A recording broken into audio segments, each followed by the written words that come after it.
അപ്പം നമ്മൾ 10 വർഷമാണ് ഇപ്പം ട്രേഡ് മാർക്കിൻ്റെ വാലിഡിറ്റി എങ്കിൽ ആ 10 വർഷം കഴിഞ്ഞിട്ട് നമ്മളിപ്പം ട്രേഡ് മാർക്ക് റിന്യൂ ചെയ്തില്ലെങ്കിലോ, നമ്മളിപ്പം റിന്യൂ ചെയ്തില്ലെങ്കിൽ വേറൊരാൾക്ക് അത് എടുക്കാൻ പറ്റുമോ? നമ്മുടെ ട്രേഡ് മാർക്ക് വേറൊരാൾക്ക് രജിസ്റ്റർ ചെയ്യാൻ പറ്റുമോ 10 വർഷം കഴിഞ്ഞാൽ? അത് നമ്മുടെ ബ്രാൻഡ് നെയിമിൽ അല്ലെങ്കിൽ നമുക്ക് ആ ഒരു പർട്ടിക്കുലർ നെയിമിൽ നമുക്ക് ഓൾറെഡി ഒരു കമ്പനി അല്ലെങ്കിൽ LLP രജിസ്റ്റേർഡ് ആണെന്ന് വെക്കുക. നമ്മൾ കഴിഞ്ഞൊരു 10 വർഷമായിട്ട് ആ പേരിൽ കമ്പനി നടത്തിക്കൊണ്ട് പോകുന്നതാണ്. സ്റ്റിൽ നമ്മൾ ട്രേഡ് മാർക്കിന് രജിസ്റ്റർ ചെയ്തിട്ടില്ല. അങ്ങനെയാണെങ്കിൽ പോലും നാളെ പുതിയ ഒരാൾക്ക് വേണമെങ്കിൽ അതേ പേര് വെച്ച് ട്രേഡ് മാർക്കിന് അപ്ലൈ ചെയ്യാം. കാരണം ഇത് രണ്ടും രണ്ട് അതോറിറ്റിയാണ്. അങ്ങനെ വന്നു കഴിയുമ്പോഴെന്ന് വെച്ച് കഴിഞ്ഞാൽ ഇപ്പം നമ്മൾ വർഷങ്ങളായിട്ട് യൂസ് ചെയ്യുന്നു എന്നുണ്ടെങ്കിൽ നമ്മൾ നാളെ അറിയുവാണ് വേറെ ആരോ ഒരാൾ ഇങ്ങനെ ആപ്ലിക്കേഷൻ കൊടുത്തു എന്ന് നമ്മുടെ ശ്രദ്ധയിൽ പെട്ട് കഴിഞ്ഞാൽ നമുക്കത് ഡിഫെൻഡ് ചെയ്യാം. അല്ലാതെ നമുക്കവിടെ ഒരിക്കലും ഒരു പ്രൊട്ടക്ഷൻ ആവണമെന്നില്ല. നമുക്ക് ഡിഫെൻഡ് ചെയ്യാം. നമ്മുടെ ജെന്യൂനിറ്റി പ്രൂവ് ചെയ്യാനായിട്ടുള്ള ഡോക്യുമെൻറ്റ്സും കാര്യങ്ങളും എല്ലാം നമ്മളവിടെ കൊടുക്കേണ്ടി വരും. അപ്പോൾ അങ്ങനെ നമ്മൾ ഒരു 10 വർഷത്തെ ഹിസ്റ്ററി കാണിക്കാനായിട്ട് നമ്മുടെ കമ്പനിയുടെ രജിസ്ട്രേഷൻ സർട്ടിഫിക്കറ്റോ അങ്ങനെ എന്തെങ്കിലുമൊക്കെ ആയിരിക്കും നമ്മളവിടെ കൊടുക്കാൻ പോകുന്നത്. അതേസമയം തന്നെ മറ്റേ പാർട്ടി കഴിഞ്ഞ 15 വർഷമായിട്ട് ഞാനിത് യൂസ് ചെയ്യുന്നുണ്ട് എന്ന് പറഞ്ഞ് വേറെ ജെന്യുവിൻ ആയിട്ടുള്ള എന്തെങ്കിലും പ്രൂഫുകൾ അവിടെ കൊണ്ട് സബ്മിറ്റ് ചെയ്ത് കഴിഞ്ഞാൽ സ്വാഭാവികമായിട്ടും ആ വ്യക്തിക്കായിരിക്കും മുൻഗണന പോകുന്നത്. ട്രേഡ് മാർക്കിൻ്റെ കേസിൽ നമുക്ക് ട്രേഡ് മാർക്കിനകത്ത് പല ക്ലാസ്സസ് ഉണ്ട്. ഓൾമോസ്റ്റ് 50 to 54 ക്ലാസ്സസ് ഉണ്ട്. അതായത് ഓരോ ടൈപ്പ് ഓഫ് ബിസിനസ് ഓരോ ക്ലാസ്സിലായിരിക്കും വരുന്നത്. ഒരു എക്സാമ്പിൾ പറഞ്ഞു കഴിഞ്ഞാൽ ഇപ്പം ടെക്സ്റ്റൈൽ ഇൻഡസ്ട്രിയാണ്, നമ്മൾ ടെക്സ്റ്റൈൽ ബിസിനസ്സാണ് ചെയ്യുന്നതെങ്കിൽ അതൊരു പെർട്ടിക്കുലർ ക്ലാസ്സിലായിരിക്കും. ഞാനൊരു ടെലികോം ഇൻഡസ്ട്രിയിലാണ് ബിസിനസ് ചെയ്യുന്നതെങ്കിൽ അതിന് വേറൊരു ക്ലാസ് ആയിരിക്കും. ഫുട്വെയർസ് ആണെങ്കിൽ വേറൊരു ക്ലാസ്. ഇനിയിപ്പം ഫുഡ് ഇൻഡസ്ട്രി ആണെങ്കിൽ അങ്ങനെ 50-54ഓളം ക്ലാസ്സുകളുണ്ട്. അപ്പം ഇതിൽ നമ്മൾ ആദ്യം നമ്മുടെ ബിസിനസ് ഏത് ക്ലാസ്സിലാണ് വരുന്നത് നമ്മൾ നോക്കുക. അപ്പം നമ്മുടെ ബിസിനസ് ഇപ്പം ഒരു പെർട്ടിക്കുലർ ക്ലാസ്, ഒരു 25 എന്ന് പറയുന്ന ആ ഒരു ക്ലാസ്സിൽ മാത്രമാണ് നമ്മുടെ ബിസിനസ് വരുന്നതെങ്കിൽ നമ്മൾ ആ ഒരു ക്ലാസ്സിലേക്ക് മാത്രം അപ്ലൈ ചെയ്താൽ മതി. ഇനിയിപ്പം നമ്മുടെ ബിസിനസ് ചിലപ്പം മൾട്ടിപ്പിൾ ക്ലാസ്സസിൽ വന്നു എന്ന് വരാം. 25, 26, 27 ഈ 3 ക്ലാസ്സിനകത്തും നമ്മുടെ ഈ പ്രൊഡക്റ്റ് ടച്ച് ചെയ്ത് പോകുന്നുണ്ടെന്ന് വെക്കുക. അങ്ങനെയാണെങ്കിൽ നമ്മൾ ഈ 3 ക്ലാസ്സിലും പ്രൊട്ടക്ഷൻ കിട്ടണമെങ്കിൽ ഈ 3 നമ്മൾ 3 ആപ്ലിക്കേഷൻ ഫയൽ ചെയ്യേണ്ടി വരും.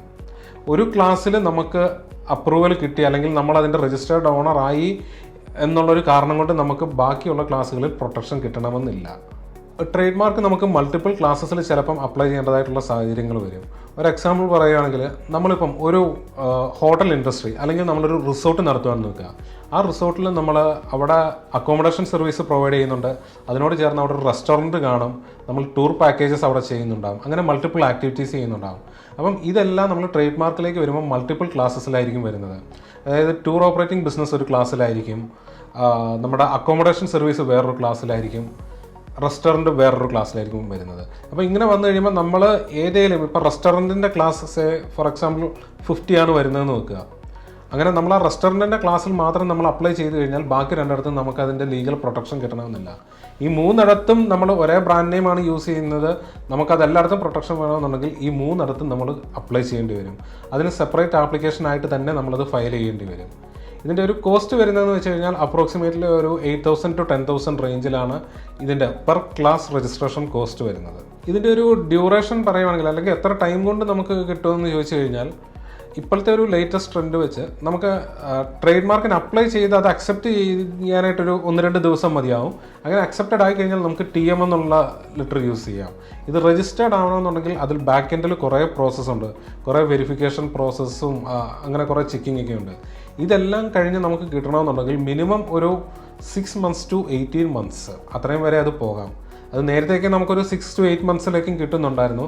ഇപ്പം കഴിഞ്ഞ കുറച്ച് നാളുകളായിട്ട് മോർ ദാൻ 1 year എടുക്കുന്നുണ്ട് നമുക്കത് രജിസ്റ്റേർഡ് ആവാൻ. വൺസ് ഇത് രജിസ്റ്റേർഡ് ആയി കഴിഞ്ഞാൽ നമ്മൾ അതിൻ്റെ രജിസ്റ്റേർഡ് ഓണറാവും. പിന്നെ ഇവർ 10 years ഇത് റിന്യൂ ചെയ്ത് പോയാൽ മതി.